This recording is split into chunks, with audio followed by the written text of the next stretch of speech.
Class 10 का, ठीक है 9.1 जो भी आया, बोलता है आंधी आने से एक पेड़ टूट जाता है ना, और टूटा हुआ भाग इस तरह मुड़ जाता है कि पेड़ का शिखर जमीन को छूने लगता है और इसके साथ 30 डिग्री का कोण बनाता है। पेड़ के पाद बिंदु की दूरी जहाँ पेड़ का शिखर जमीन को छूता है वो 8 मीटर है। तो पेड़ की ऊंचाई याद कीजिए। मान लीजिए पेड़ है, बीच में टूट गया, तो टूट कैसे गिरेगा? तो गिरेगा कहाँ गिरेगा? जमीन पर गिरेगा। तो ये जमीन का जो यहाँ से ये जो पेड़ की जो जड़ है यहाँ से यहाँ उस दूरी कितना है जो टूटा हुआ भाग का? 8 मीटर है। तो हम लोग फिगर बनाकर आपको समझाते हैं। देखिएगा फिगर बनेगा कुछ,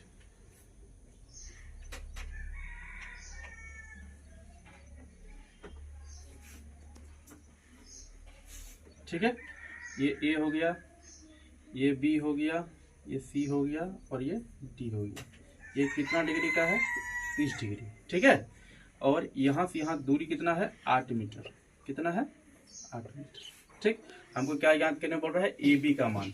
मतलब क्यों? ये जो ए बी है ये टूटा हुआ भाग, देखिए ये टूटा हुआ भाग ऐसे गिर चुका है, ठीक है, ऐसे गिर चुका है। तो ये पूरा है, तो बी सी प्लस 3D ये पेड़ की ऊंचाई है। यहाँ तक था पेड़, तो गिर गया है, ठीक है। हम लिखेंगे थोड़ा मानेंगे,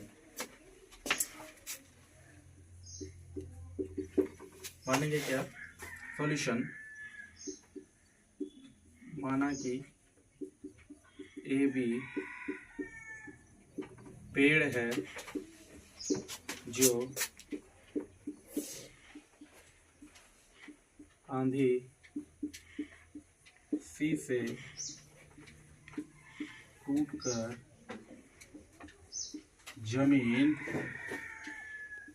डी को छूती है ना, जमीन डी को छूती है। समझ में आ रहा ना सबको?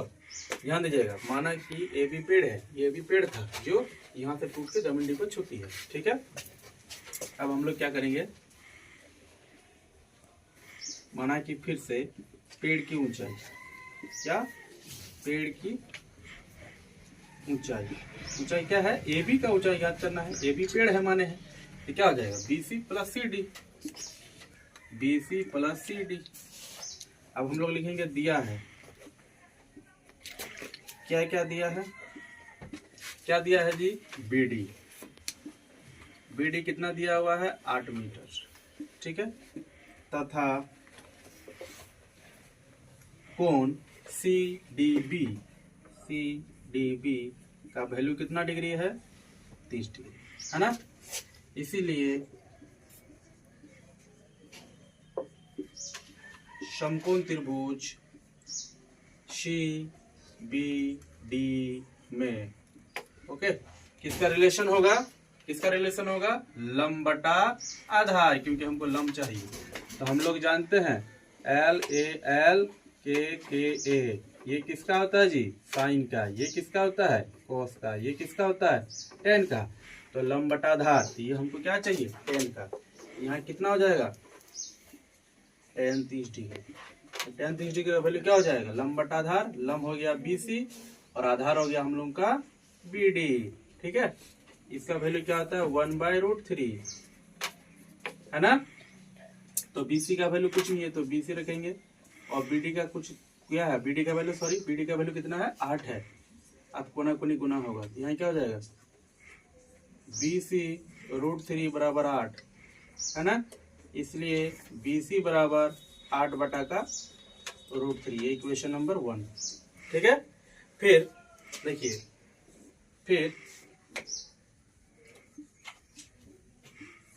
फिर किसका रिलेशन बन रहा है? कॉस का। देखिए कॉस का क्या होता है? कॉस का क्या होता है? LA, तो आधार बटा कण, तो आधार और ये कण, क्योंकि ये तो इसका काम हो गया तो आधार बचा हुआ, तो कॉस लेना होगा। तो क्या लेंगे? कॉस 30 डिग्री, है ना। क्या हो जाएगा? कॉस आधार, आधार कौन हम लोग का? BD बटा का CD। तो कॉस डिग्री का वैल्यू कितना था? √3/2 और BD का वैल्यू 8। यहाँ CD का वैल्यू कुछ नहीं है तो कुछ नहीं लगाना है ना। तो CD √3 बराबर 16, इसलिए CD बराबर 16 बटा का √3, ये इक्वेशन नंबर 2।